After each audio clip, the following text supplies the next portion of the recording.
Uyu munsi n'umunsi rero warurindiranywe igishika n'abatari bake kuraba mbega ivyo President wa Amerika Donald Trump yavuze koko arabishira mu ngiro byo kurasa mu gihugu ca Iran. Je rimwe abatari bake rero bibaza kuko Trump kuvino ntambara cyangwa ikinzo rya 28 kwezi kwa kabiri uyu mwaka ni vyinshi yagiye aravuga, harimo rero mu bijanye no guha amategeko igihugu ca Iran, aravuga ati nimutakora ibi genza babananya ndabarasa ndabarimbure mwese. Nuko rero we yavuga yuko intumbero ya mbere ko ari gukuraho ubutegetsi buhari, ariko mugabo mu nyuma nuko vyagiye birahinduka mwavuga yuko ahubwo ataho bihuriye na gato. Rero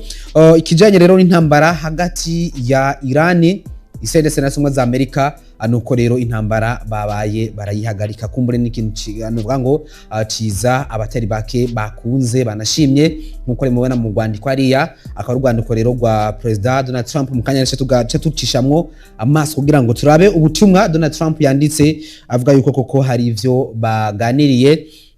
ndetse hari ivyo bashitseko kandi vyanezereye abatari bake. Kumbure nawe vyakunezereye kubera ko nimba intambara ikirabera muri Iran wumve ko nawe hari ibitari bike rero bigushikira ugasanga nawe hari ibitagenze neza. Rero reka duce rero aduce amasore mwana rwandiko mu kudakubwira icyo tuvuze kumurana bazana kudufasha kandi barutwagura kuri screen. Cyambere coco ni Trump yari yahaye yagyaraho iminsi igihugu ca Iran, aravuga ati iminsi 5 ndabongeye iminsi 10 ndabongeye iminsi ngano. Ubu rero iminsi yari yatanze nuko rero yari yamaze kurangira. Rujya n'urwandiko Trump yasohoye uyu munsi ubu tuvugana hari ansati ishingiye ku biganiro n'umushikiranganje wa mbere Shehbaz Sharif na Field Marshal Asim Munir wo muri Pakistani, aho basabye ko no hagarika ingabo novuga ngo zinguvu zari zarungitswe muri iri joro mu gihugu ca Iran, nkanategekanya kandi ko Republika ya novuga ngo ya Islam yo mu gihugu ca Iran yemeye novuga ngo kuzura vyuzuye inzira ndavuga umuhora wa Hormuz. Ati rero ndemeye guhagarika intambara mu kiringo c'indwi zibiri. Navuga ngo izo ndwi zibiri no guhagarika vy'agategekanye, so guhagarika intambara burundu nuko abwo ari guhagarika bitekano. Navuga ngo nagahengwe bahanye kugira ngo baje babandanye ibiganiro ndetse n'ivyo biyemeje barabe koko yuko bija mu ngiro. Urwo butumwa kandi aramandanya aravuga ati rero ibi bizoba mu nzira zigera kuri zibiri. Impamvu yo kubikora nuko tumaze rero kugera anovuga ngo kuco tumaze gushika ko hatana cyane mu bijanye na gisirikare, cyane mu bijanye n'amasezerano kuvyerekeye amahoro n'igihugu ca Iran, hariko harabera intambara ko Iran n'igihugu kinini. Ati rero twabonye icifuzo c'amanota ngo 10 cyatanzwe na Iran. Rero navuga ngo twavuze yuko hari ibitari biki igihugu ca Iran cyavuga ati twebwe turashize nk'amategeko, tuvuga ati ibintu bitugira ku bwa mbere. Donald Trump yaratanze ibintu 15 avuga ati ibi ni ibintu mutegezwa kugira ko kandi navuga kugira ngo simbana indabarasa aya ibintu 15 ushize ngaho kugira ngo mubigireko. Hama Iran nayo nyene yarongera sohorera avuga ati natwe kugira ngo intambara tuyihagarike nuko dushize ku meza bino bintu namwe kugira ngo mubihagarike. Bamwe baravuga yuko koko hari ku ruhande rumwe baravuga ati hari n'ibintu Iran yo yasabye bigoye cyane kandi kugira ngo ibintu bivuga ngo bigoye no kwemera. Hama kigira kandi Amerika nayo nyene haraye mu two gutegana imitego ibaza nk'umuhora wa Hormuz. Leta z'Umwe za Amerika ategeka yuko Iran yo novuga ngo yovamo umuhora wa Hormuz gova mu maboko y'igihugu ca Iran. Iran avuga ati twebwe irindyo tunga tugira ko n'iryo tunga twebwe twishimira. Hama kigira kabiri kandi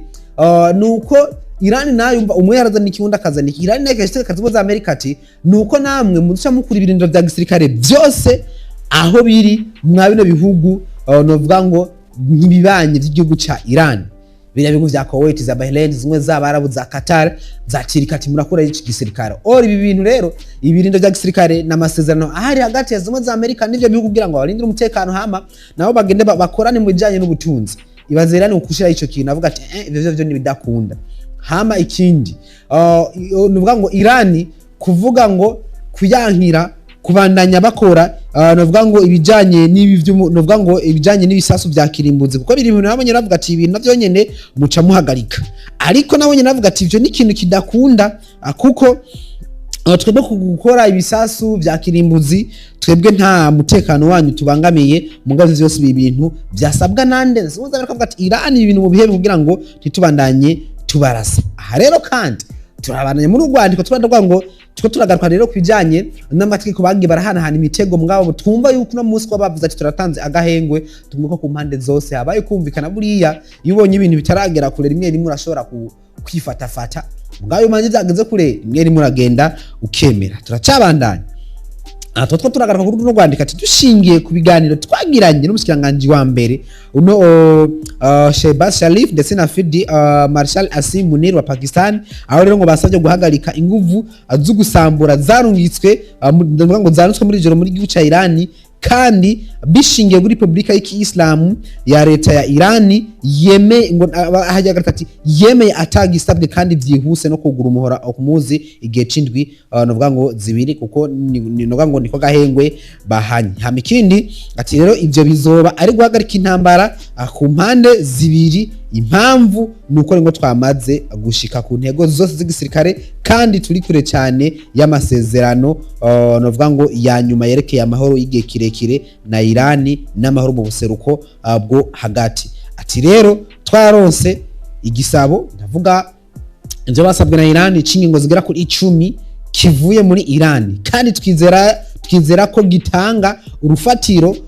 rushoboka rwo guhanahana ivyumviro ariko ikiringo c'indwi zibiri kizotuma amasezerano rero arangizwa no gushigwa mu ngiro mu izina ya Leta Zunze Ubumwe za Amerika na mu izina ya Leta Zunze Ubumwe za Amerika nk'umukuru w'igihugu no mu izina ry'ibihugu byo mu buseruko bwo hagati ni iteka ko ikibazo kimaze igihe kirekire akiri hafi gutorerwa umuti murakoze kwitwarika ikibazo hariya munsi ni President Donald J Trump. So urunuko rwandiko rero Trump yasohoye avuga ati rero koko ibijanye n'intambara barabaye barabangira agahenga kindwi zibiri ni ikintu cyanejereje abatari bake hama kandi kumbura abatari bavuga ati gushobora kuba ari ugushikuza ku ati nuvuga ngo sugushikuza gusa kugira ko umwe mwari no joro hari abantu bataryamye babaraye ku matelefone bahamagara baravuga ati bana yamara ni murabe mugira ico mushitseko kugira bijanye no guhagarika intambara nuvuga ngo ya Iran kuko nuvuga ngo imbere yaho nuko Trump we yavuga yuko ikintu cyambere akora Iran yavuga ati ndayishira muri vya bihe vy'imbere yivuka rya Yesu nuvuga ngo nta televiziyo namwe ryari rihari umuntu yavuga yuko agomba ikintu cyambere atangura arase kuri water desalination plants nuvuga ngo bijya nuvuga ngo hasanzwe harajya amapompo ahinkura ivy'amazi hama akagerageza mu bantu hama nibijanye n'umuyaga nkuba navyonyene hama kuko hari n'ibiraro vyo nuvuga ngo hariho nk'ibiraro vyaramaze kuraswa muri Iran byagenda nuvuga ngo ibiraro vy'imigenderanire hagati muri Iran kuko Iran ni igihugu kinini gose ivyo byose ukaba ari ibintu vyego vyagiye bira nuvuga ngo byagiye biraraswa nuvuga ngo Trump yavuga ati abantu ntambere ngira ndase umuyaga nkuba ndawukuraho amazi yose ni kibazo nuvuga ngo ikindi yavuga ati ndaherasa Iran yose ndayirangitse Iran ibyo byaragaragara ko umenga ntabwo ifite yavuga ati twebwe na Hormuz kugurura kuko twebwe umuhora ni wacu amikindi mwe muko maturasa kandi abene igihugu bariko barapfa nuvuga ngo binzira karengana Iran kavuga ati yo iravyanse ariko rero nubwo byaruko nuko Iran nayo yavuga yuko mwihenze mugakora ivyo cyatubikorera natwe bya bihugu bigenzanyu bigenza nuvuga ngo by'ibihugu bafite amasezerano ndetse zo z'abarabu yose ibihugu bigera kuri 12 Iran nayo nyene yavuga ati ko ari misi 2 gusa mu misi 2 gusa nuko Iran nayo nyene ngo izoba ikoze ico kintu mu byo bihugu byose nyene yo hereka bikuye amazi ikabikuye n'umuyaga nkuba akora ko byo bihugu byo bisanzwe biri no mu bugaragwa abari ibazo cyane nuko rero kumbure amatelefone akubwiye yuko ngo muri rwandiko rwa Trump avuga yuko umusinanganje wa mbere ndetse nuno wa Pakistan uko no ngo niwagize n'uruhara runini kubera ko ubwa mbere bari mu biganiro Oman yaragiye mu biganiro Iraq nayo nyene ahubwo bafite n'ibibazo na Iran nabo nyene ibihugu bitari bike Oman ngo ko ari kwisonga mugabo Pakistan yakoze gikorwa kidasanzwe cyane kugira ngo bashobore guhuza ibiganiro hagati ya Iran ndetse na Leta Zunze Ubumwe za Amerika rero ikintu cyari cyane ngaha nuko mwavuga ngo mwari no jero koko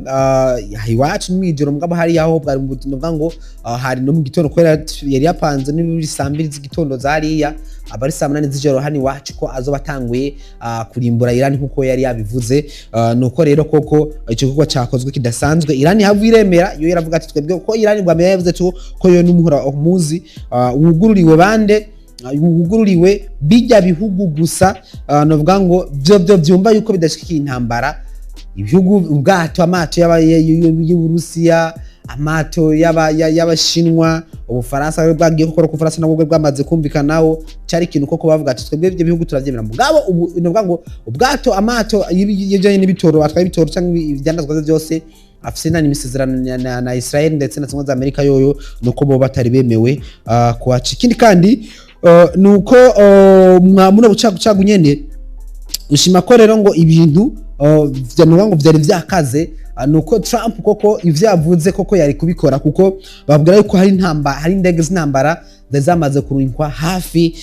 y'umuhora wa Hormuz ndetse na gisirikare tutavuze ijya 82nd Airborne Division ijya division 82 nayo koko ngo yari hafi. Ikindi kandi babwira ko hari indege z'intambara zariko zirava mu gihugu cyane ca Israel. Rero ivyo rero akaba ari ibintu byose byagaragaza yuko koko Trump ibyo kurasa muri icyo gihugu koko abikora kandi ivyo yiyemeje ataza kubishira mu ngiro atakwivuguruza. Rero ivyo vyateye amakenga abatari bake mugabo kuba Irani novuga ne za Amerika kuba bashitse kuri icyo kintu kijanye no kuba bwati koko twobihagarika ni kintu novuga ngo abatari bake bashimishijwe naco. Nuko rero hari n'amasanamu yagaragara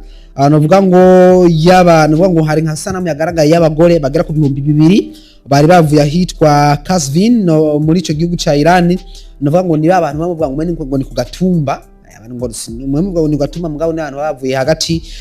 mu gihugu. Novuga ngo ni abanya Iran mugabo bafise ubwene igihugu n'abanya Iran bafise ubwene igihugu ba Iran mugabo bafise amamuko mu gihugu ca Turiki. Bakaba nabonye ibaza abagore bakaba nabonye bari bashwa badutse baja buri hantu hose hitwa yuko leta za Amerika yaravuze ko ishobora kwarasa bafise n'inko bavuga ati twebwe araturasa umwanso dushobora turigwanira mugabo anatwica atwicire hamwe twese. Rero ibi akaba ari ibintu abaterake bagaravuga ati yamara Iran kuko besha bari bagiye bafise n'amadarapo aho hantu haba kuri ivyo biraro masoko bagiye kuri ayo ntuze y'ama water desalination plants bafise ibintu by'amadarapo bavuga ati twena turasa aho hantu koko narimbura igihugu cyose kugira ngo ashobore kucica novuga ngo ashobore kukirimbura cyose. Ikindi kandi hari nka yitwa Bushel muri ico gihugu ca Iran abatari bake rero bakaba bari bagiye nabo kanabanye n'abatari bakaba bari bahagiye nabonye barafise ibyo bijanye novuga ngo nivyo barafise amadarapo menshi. Ikindi kandi nuko hari n'amakambi bose bakavuga ati twebwe twari turindira. Ikindi kandi bo nuko ikintu bari bakoze barafise amadarapo banapfukamye bavuga ati twebwe turarindiriye ko Trump arasa hama turimbure igihugu cyose akirimbure. Ariko ikindi kandi nuko yaba umunomboneza yama y'igihugu ca Iran Mujtaba Khamenei nawe akaba yavuze yuko nawe nyene yemeye gupfira novuga ngo gupfana n'abanya Iran. Aho nyene yaravuze yuko atakintu bijanye no kuja kwihisha agenda kino kwinyegeza nawe yaravuze ko aje habona ndetse naje ahantu aho nyene nimba ari Amerika koko barashe igihugu ca Iran bakirase cyose. So rero ibi ni ibintu koko abateri bake bavuze ati kuba bageze kwa kino kintu kijanye no kubosinya n'amasezerano ni ikintu canezereye aba atari baki. Ikindi kandi nuko hari inavuga ngo indege zigera kuri 15 zavuye mu gihugu ca Israel zagiye mu gihugu ca Iran bavuga ati twebwe turindiye novuga ngo ifirimbi kugira ngo duce twataka. Ikindi kandi nuko Iran novuga ngo ayizuza indege zigera kuri 15 zavuye mu gihugu ca Israel. Nuko kandi novuga ngo imbere yuko ayo masaha novuga ngo agera nuko hari novuga ngo amabombe novuga ngo y'ubwoko bitwa ngo ni B-Swatch 52 bombas novuga ngo akaba navyo nyira ibintu barungitse nuko ngo byavuye maka muri cyo novuga ngo akaba novuga ngo byari byakuwe mu gihugu cy'Ubwongereza navyo nyine byajamaze kugenda mu gihugu ucana. Nivuze yuko ni gikogwa Leta z'Ubumwe za Amerika yari yiteguriye kurasa cyo ku rwego rwo hejuru, ariko kuba bagishobashikako ni ikintu ciza nkuko remwe mu butumwa mwariko murabibona bwane bwa Donald Trump. Kandi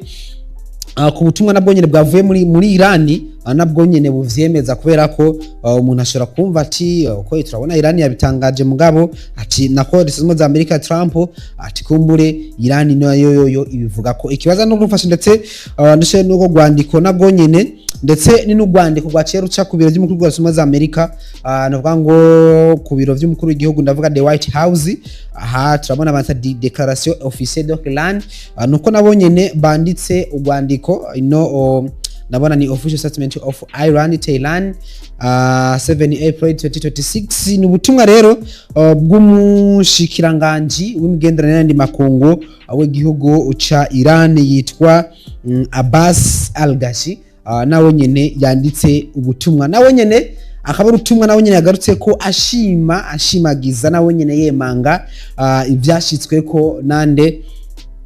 na Leta z'Ubumwe za Amerika cyane cyane ku butumwa bwa Trump ndetse na kino gihugu cande ca Iran. Kuri ubwo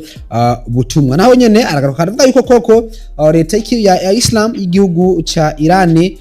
nayo nyene ivuga yuko koko ku ruhande rwa Iran mwabona ubutumwa bwa yuko nawe nyene yakengurukiye cyane, mwana mu butumwa yanditse avuga ko yakengurukiye cyane, yanezerejwe cyane n'uburyo uno mushikiranganji wa mbere guca Pakistan uno Sharif ndetse nuno yitwa Marshal Munir kuba bakoze igikorwa kitoroshe cyo guhuza hagati no cyo guhuza igihugu cyande ca Israel ndetse nako leta ya Iran ndetse na Leta zunze ubumwe za Amerika. Ikindi kandi nuko mwabona umutumwa burebe nawe nyene yanditse akaba yavyemeje, aravuga ati koko nako turavyishimiye kandi koko bigiye kuja mu ngiro ku kijanye. Ikindi kandi bavuga yuko rero muri ico kiringo c'indwi zibiri cyatanzwe kumbe badufasha badushira n'ubwo butumwa hariya kugira mubone hariya, nawe yabwanditse aravuga yuko muri ico kiringo cyatanzwe c'indwi zigera kuri zibiri nuba kijanye no kuba uwo muhora wa Hormuz wuguruwe, twavuga ngo burundu guhera ubu ku muhora wa Hormuz wugururwa, nuko kandi ahubwira yuko Iran koko yavyemeje kandi izokora bishoboka vyose kugira ngo ico kintu kogwa akije mu ngiro, hama ibiganiro vy'amahoro bibandanye kugira ngo bishobore kubandanya. Ariko kandi ikindi twogaruka ko kandi ni n'ubutumwa bwagarutswe ko n'abatari bake hariya nubwo waci batuzanira ubutumwa bwa navuga ngo bwa Benjamin Netanyahu muga kumure baraka babugarukane mu kurindira ko baza kuronka ubwo muri Tehran bwa Abbas Al-Ghashi batwara ubwo butumwa, kandi ubwo n'ubutumwa bwa navuga ngo bwavuye mu biro by'umushikiranganji wa mbere w'igihugu cande ca Israel. Kumbure Israel yo bisa nkaho itarishaka ko niyo ntambara yoyo kumbure yo hagarara, kuko bo bavuga ati twebwe twatanguje ntambara kuko si n'irya mbere, nuvuga ngo Irani n'igihugu ca Israel bakwaruzanya. Twaravuze kari ibintu vyahereye mu bijanye no muri biriyo bijanye n'amamuko kuri Abrahamu, kuri Ismail ndetse na Isaka. Ikindi kandi nuko kino gihugu ca Iran cagiye kiratabara cyane igihugu ca Israel. Twaravuze ubwami bw'abaperesi aribwo ari nuvuga ngo ari abaperesi, nuko muri ubwo butumwa navuga ngo bw'uno mushikiranganji navuga ngo bwavuye muri kabine y'umushikiranganji wa mbere, nabwo nyene bwaje nabwo nyene navuga ngo nabwo nyene bukeza kandi nabwo nyene bisa nkaho byishimiye mugabo kure, akubera ko nubwo navuga ngo kino kintu cyashitswe ko kijanye no kugira nte no nuvuga ngo kijanye n'ano masezerano, nuvuga ngo nakano gahengwe Iran yo hari ibisasu bavuga ko byavuye muri Iran bigenda muri Iran, nako byavuye muri Iran bigenda muri Israel, no guverinoma yamazuka ko kumure bavuga ati twebwe reka tugere tunihoye n'umwansi nubwo tukifashe kino indwi zibiri rero atakorasana kuhari, ariko mugabo kumbure n'ikintu ciza umuntu yo kenguruka ku ruhande rwande rwa zino mpande zibiri, kuko ni byinshi byari maze kononekara navuga ngo haba kuri no bihugu ndetse na hano twararekiriye nozeye Francis Sohero umuhinga mu by'ubutunzi, nawe yarabigarutse karavuga yuko ari ikintu ibisi yose ishobora kugira ngo kugira ibibazo. Ikintu ca mbere cyo nuko umuhora wa Hormuz maze kuba wugagwa, nuko ikintu ca mbere gikorwa ubwa mbere umuhora wa Hormuz twaravuze yuko ucamwo ibijanye n'iki ibijanye n'ibitoro ibice biri hagati ya 20 na 30 kwijana. Ni ukuvuga ngo haca n'amato menshi turetse ivy'ibitoro nuvuga ngo turetse nuvuga ngo n'ivy'ibitoro ibijanye kandi n'ivy'ibidandazwa. Hama ikindi kandi